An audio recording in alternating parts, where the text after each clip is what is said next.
Are memories sacred? Welcome to Philosopher's Corner. I'm John. Are memories sacred?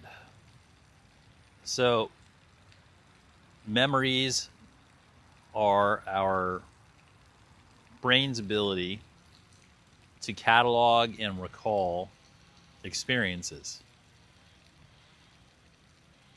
And something being sacred is something that we set aside for religious reverence or in worship of a deity. So, are we going to set memories aside as something that's worthy of religious reverence? Or I might say, worthy of a spiritually important marker in life having to do with oneself?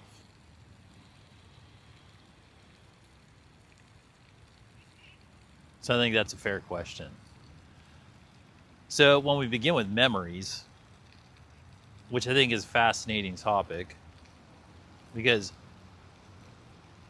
the human mind is so complex, the human brain specifically is such a complex piece of hardware in terms of processing and storage and the infinite ways it can be configured, the way that it can be interacted with.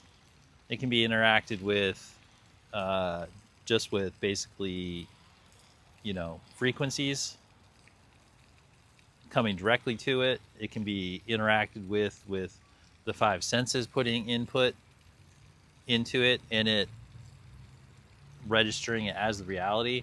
And it can also be interacted with while the body's completely asleep and even like in a coma, and something in there which call it the soul. I have a different video on what is the soul,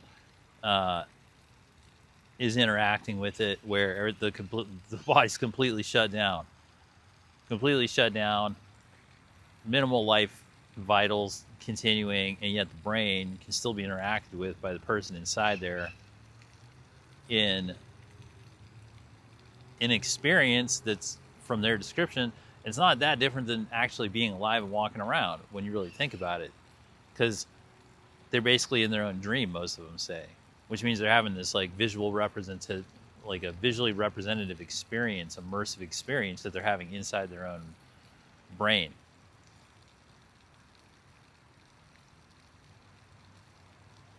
And if you recall, when you're in a dream, not only does it not feel too much different in terms of when you're really in it between the dream and your real life, which is why dreams are cool, because they kind of give us this ability to enforce our imagination into what seems like real life.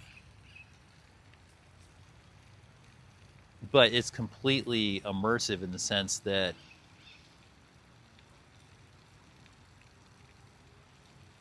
you can't tell the difference. And that's what a lot of philosophers are also talking about when they say that the entire experience is internal. That's you're just physiologically and everything, you're just having the experience in the middle of your brain, basically, like wherever the seat of the spinal cord connects in, plugs in with the old brain. So a person in a coma is still having like a reasonable version of reality occur that they're experiencing, versus an able-bodied person who's going around the reality. And here's the crazy part is they're both creating memories. Like those people that come out of coma that can recall the memories, not all of them can, and for some it's fleeting, but the fact is that like lots of them have been able to recall memories of their experience while in the coma, right? Which means that they're still making memories even in that physical state, just in the same way that an active person who's living a life is making memories during their waking life, right? So we're kind of doing science here on the philosophy, like a scientific observation, that even a body in a coma, and even a person going around, They're still both making memories, right? And they're both, when they're talking to us, other humans, about it, they're referencing their memories, and we understand that they're like, oh, there's this part of your brain that like is like a recording system, that your brain actually records all this stuff, and it knows which ones to put on the hard drive and which ones to put in the RAM, and how to organize it and file it so that you can recall the different memories. And the guy in the coma and the guy in waking life, or the girl in the coma and the girl in waking life, boom, they're still pulling on memories. And then it's crazy because if someone describes memory decently enough, you can kind of see it yourself. So you kind of get in a visual transfer, like visual telepathy. Okay, so now that we're discussing it like that, and if we think about it just in the common sense way, when we go around, we meet people and we like to talk about our lives. When we're talking about our lives, all we're really telling people is the memories we've had. Every single one of us. It doesn't matter. Anything that we're referencing in the past is, we're really talking about memories.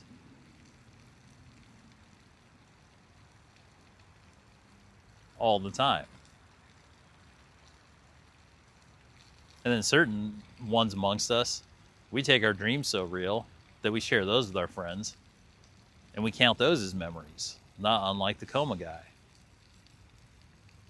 So there's all these sort of multi-dimensional memories, because if you're making a memory in waking life, that's like one dimension. If you're making a memory in your sleep state, that's a dimension. If you're making a memory in a coma state, that's a dimension. And there's all these other ones too, in terms of existentially. Like astronauts who go to space, that's literally a different dimension. So when they make memories there, they're making memories in a different dimension. And then when a deep sea diver, like deep sea is a different dimension. Like the physics, you can tell because the physics are literally different. Like being in a different dimension, we think a lot of times you have to go interstellar or intermolecular, but like really, like you go to the deep ocean, different dimension, you go space, even like just a little bit off the earth, you're basically in a different dimension because physics all change. Point being, we have these multi-dimensional memories and we share them. And so when we're coming back to the original inquiry of our memory sacred, well, we're using pretty much strictly nothing but memories to chart our course through life. Life being this continual experience, like not getting into all but like in this dimension, life is a chain of events that just keep occurring, and we make memories of, and just kind of a loop. So in that sense, memories may be the most sacred thing that we have, because they're keeping a record of our existence and keeping us self-aware of it. And it seems to be the thing that we share with each other the most. It seems to be the most important thing. Having been a human now for 48 years, it seems to be that the most important thing we do with each other, or one of the most intimate things we can do with each other, it's not sex, drugs, and rock and roll. It's actually sharing our cherished memories. So I suppose we could say our sacred memories. Yeah, okay. Well, it's philosophy, so determine it for yourself. I like to think Philosopher's Corners we're making memories. I'm pretty sure we are making memories together, and it's awesome to be part of good and great memories with other people. So, I hope you found this time here at Philosopher's Corner helpful. I always love having you here. Make the memories. Yeah, the memories, they're sacred. And as always, have fun.